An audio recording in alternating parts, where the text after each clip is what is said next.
Hello, Warrior fans. Jamie Brockman filling in for Russ W. Oker this weekend on Indian Hills baseball coverage, and standing by right now with head coach Matthew Torres. And it was a great Saturday, day one of this weekend series against St. Cloud Tech, as Indian Hills wins both games. Game 1, 11-1 in 5 innings, and Game 2, 7-3, thank you, in 7 innings on a cold, blustery, windy, and sometimes snowy day toward the end here in Centerville. Well, Coach Torres, you guys out on the road a little bit have struggled, 3-11 record, trying to kind of get things figured out.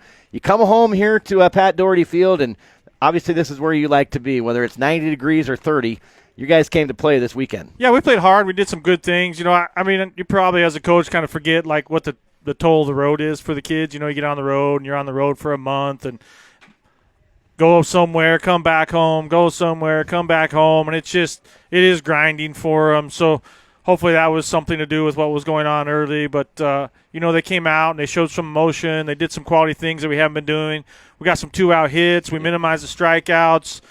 We played a little bit better defense today. So, things that we hadn't been doing well, we did pretty well today. All right. Well, you have 18 total runs in the 2 games. I believe 19 total hits and no errors today.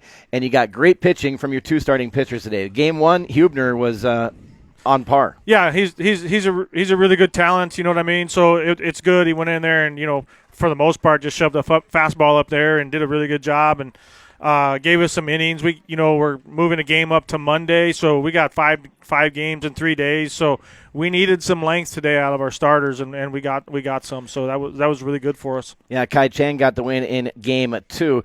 At the plate, let's talk about and highlight Zach Pace. 7 RBIs in these 2 games today. He had 2 triples. I mean, man, his bat was red hot. Yeah, it was a really good day for Zach. We need some stuff from him. He probably a little bit slower starting than what he wanted to, but he go out there and he puts up some numbers today, gives us some life, and it was a really good outing for him. Well, we talk about how nice it is to be at home. I cover high school baseball primarily, and we do that in the summer, of course, here in Iowa.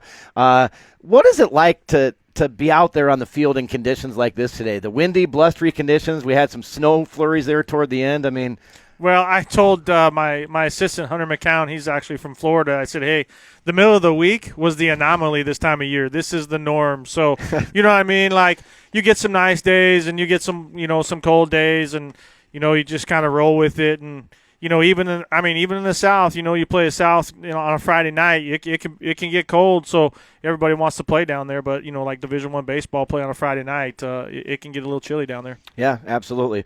Well, you move your record to 5-11 now, and you'll look for the full sweep coming up tomorrow afternoon, Sunday, 1:00. We play St. Cloud Tech again.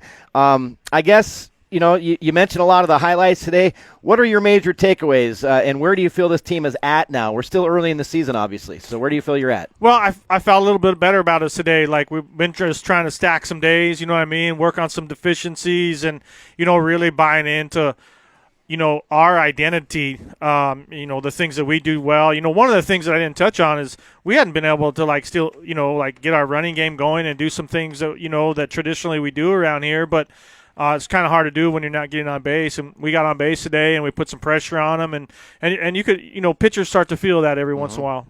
Yeah, you did a really good job of scoring runs today. Like I said, 19 runs on the 2 games, and I think you only had 39 runs combined in your first 14 games. So, big improvement there. Yes, sir. It was nice to see us come out and and be competitive in the box. We still struck out a little bit. Didn't strike out hardly at all, I think, in the first game. And we went in there and did some things, and those are baseball hasn't changed through the year. People look for some different things, but baseball has not changed. Whoever strikes out less, walks less guys, and makes less errors is probably going to come out on the winning side. And I think we did that today, so it was a good day for us. Well, looking forward to Sunday afternoon. You got a 9-inning contest coming up against St. Cloud Tech to finish out the weekend. What's your plan? You mentioned this busy stretch of your schedule right now with a lot of games coming up in a short period. So How do you go about your pitching staff and look at it when you're busy like that? Well, I'm the biggest thing is you need length out of the starters. You know what I mean? You need length out of the starters, and then you got to get a couple guys that can, go back-to-back days or, go on a day's rest and keep them short and be able to bounce them back. And those are big things, that are important when you're stacking games tight like we are right now.